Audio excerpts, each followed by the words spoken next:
And in fact, if you look in hymnals at church today, you can still see on the bottom, harmonized by R. Vaughan Williams. Of course, that's this person right here.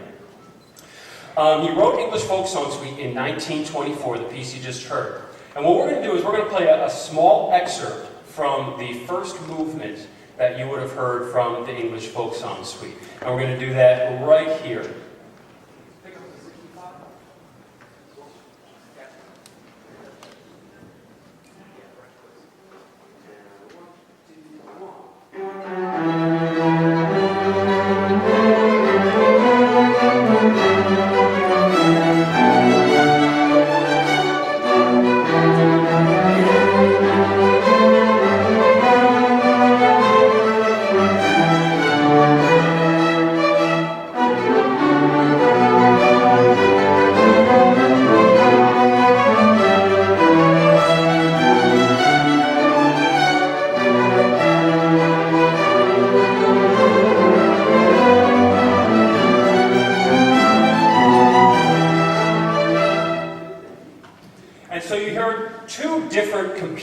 Voices. You heard the violins and violas, dee da da da da da dee da da da da da, or some kind of three type of feel.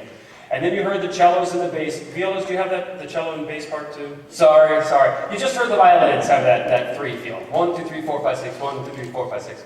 And then you heard the violas, as well as the cellos and the basses have some kind of a strong two feel. 1, 2, and 1, 2, 1, 2, and 1. About 1924, Vaughan Williams went into a different kind of composing section of his life where he wanted to see how often he could put threes against twos. And it creates a very unique type of sound when you have those two things together. In fact, the violins are in a 6/8 time, and the cellos, violas, and basses are in a 2/4 time. And if you don't know anything about music, all you need to know is that they're two very competing time signatures. Along the same kind of line, he started to really experiment with harmony. Now, this is one of the first compositions of this era that he has.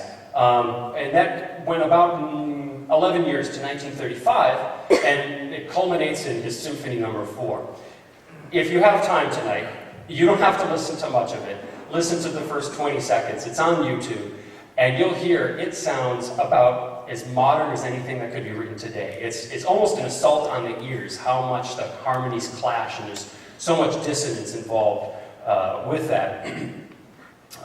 And so that kind of was the culminating piece of that era. And then after that, he went to the total opposite. He went to a very smooth, everything sounds nice type of era in terms of his harmony. This is another piece of his Symphony No. 5. Is about as lush and as beautiful and tranquil as it gets. He wrote this piece, the English Folk Song Suite that you just heard in 1924.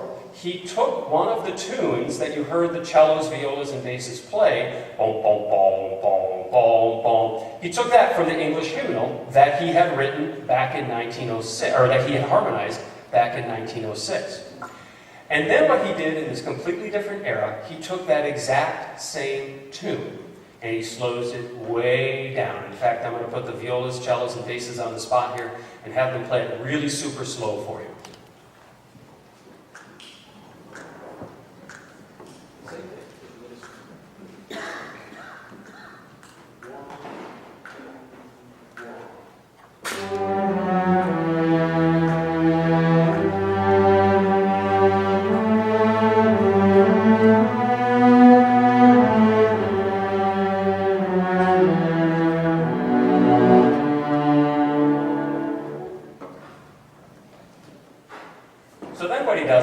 That tune, and he creates a series of variations on that tune.